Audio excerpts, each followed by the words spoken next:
for joining us. We are honored to have you.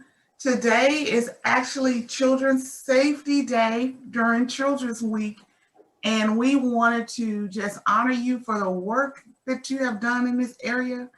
Would love it if you can share the Bill of Rights that you passed last session, and then talk about some of the priorities that you have for this one.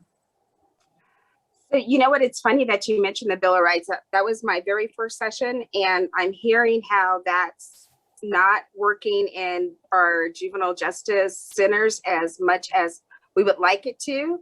So Assemblywoman Krasner is bringing another bill to help tighten that up, that I'll be co-sponsoring with her. But I've going back home, talking to families, it's helped parents who may not have had any interaction with our juvenile justice system before know what their rights are. So happy to know that legislation that we pass here in this building actually has a direct positive effect on families and helping them navigate things. So happy about that. And, you know, my priorities this legislative session coming into this building back in January was helping families get back on their feet. And, you know, as we are all living through this COVID pandemic, it's affected every aspect of our lives. It affected how we celebrated holidays, celebrated birthdays. We haven't been able to see some of our older family members because we want to make sure that they're healthy and happy, but finding ways to stay connected, not just to family, but as a legislator, finding ways to stay connected to the community as a whole. And being there, being a legislator, this interim was so much different than others because it really meant making sure that families had food. And if that meant me going grocery shopping for them and delivering that food, doing that, making sure kids had safe play areas. And then as school started, we didn't have internet access, Wi-Fi access for so many. And that was literally putting tennis shoes on Saturday and Sunday mornings and knocking on doors and helping families get connected, making sure we had information that was bilingual so that everyone in our communities could get on, and helping the parents who never thought about being a teacher, helping them navigate the system. I found that I'm retired law enforcement. My husband's a retired college professor. But our home became the classroom for a kindergartner and a second grader. So my daughter, who was blessed to still work, was able to go to work. So everything has changed. So making sure that we as a state get back to being whole and healthy, and knowing that Nevada is a hospitality state. So people come here with their discretionary income. So we're going to be one of the very last states to come out of this pandemic. So looking at policies that help us do that, and seeing where we were lacking in resources, how do we fix that for the next emergency situation? Because we all know there will be something, we don't know what that's going to be, but putting us in a better position. So that means helping our small businesses, you know, talking to them, listening to them. What is it that you need that we can do as a state to help you weather the next storm? But listening to our parents and our educators, what do you need from us to weather the next storm for your family? But also looking to expand our resources in this state. And that's going to take, you know, conversations with people on all sides of the aisle, not both sides, but all sides of the aisle, to get to where we need as a state so that we're better prepared for the future. So. Thank you for highlighting that. So what does that mean to you? What are some of the opportunities this session to kind of ensure a recovery for all Nevadans? Any thoughts about like policies that are at play to ensure that we can weather, not only weather this time, but be prepared for the next one? So one of the things that's been talked about for years is that Nevada leaves a lot of money on the table when it comes to federal grants. And I say a lot of money, I'm talking millions, if not billions of dollars. So I have a bill, and as does Senator Pickard and the Assembly Committee on Government Affairs, looking at different aspects of our grant system and totally revamping that and giving that the position that I feel it needs to be. It needs to be an executive position so that we are helping not just state agencies, but our local nonprofits and municipalities on how to access grants, write those grants, make sure that the bill that we passed last session for a federal grant matching program, it was a pilot program, make that a permanent program, because we saw that we asked for a 3-for-1 match and we got that on every bill, but one had a 10-for-1 match. So how many other bills are out there or grants are out there for that? So looking at that as a resource, but also looking at how we've lived through this pandemic with state employees working from home, and a lot of positions had to be in the north. Well, we found that we can work from anywhere in the state, and it might save us some money and may not, duplicate some of those things that were going on. How do we be more responsible as a state government? We're already one of the smallest state governments with few employees doing the work of many. But how, if we have duplicating efforts, how do we change that? And then there's bills for our small business as well, but we had mamas who went into hospitals by themselves to give birth to their babies during the pandemic. So what are those other options that can be out there to have healthy mamas and healthy babies? Last session, we were able to pass the Maternal Mortality Review Committee bill that I was proud to champion. But this session, we're looking at getting some of the data as it relates to communities of color, because we didn't capture that during the bill. But in that, saying we need to have healthy options, we have moms that may not want to go into a hospital, but also don't want to have their baby at home, want to use a doula and a midwife.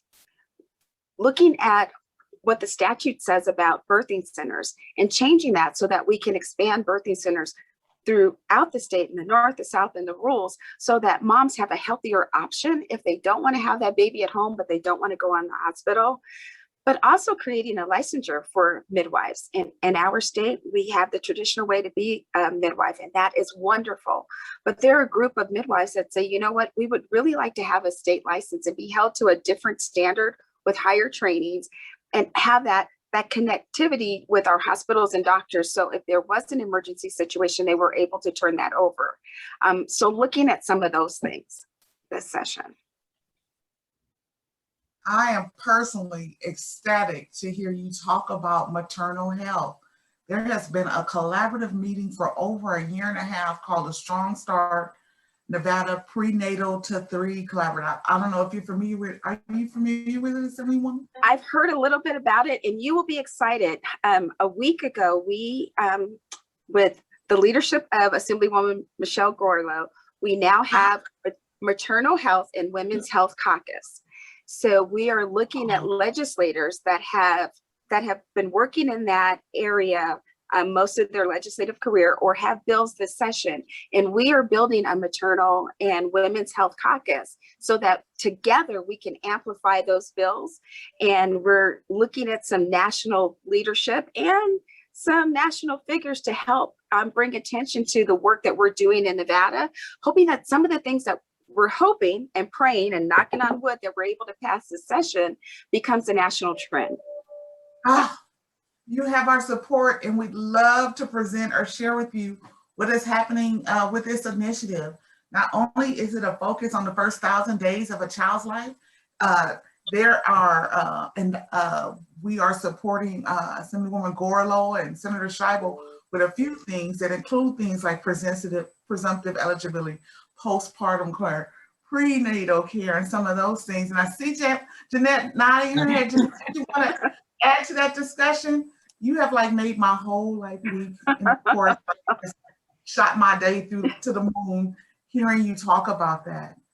It's extremely important. Yeah, if we don't get it right at the onset of a child's life, then we're behind the ball. And getting it right for that baby means making sure that mama is healthy as she goes through that pregnancy and giving her the tools she needs once that baby is born.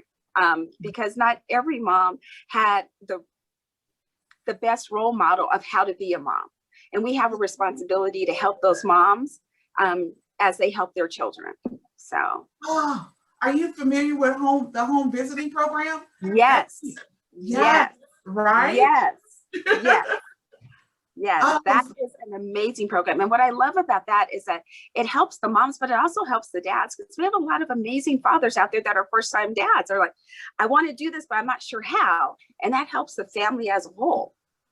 So, yeah, exciting thing. How do we get engaged or support the caucus? Even if it's just a presentation to say we're on the same page, rowing in the same direction, and believe I think it's over 30 entities that have came together around this focus, including some of the state agencies or like Medicaid, home visiting, and some of those leaders around this work. We would love to have you share one of our full collaborative meetings that are coming up. That would be great. That would be great. And we're meeting Mondays at 3:30 to see where our bills are, what we need to do to help each other in supporting those bills and where the legislation is. But that would be great if you could present to us.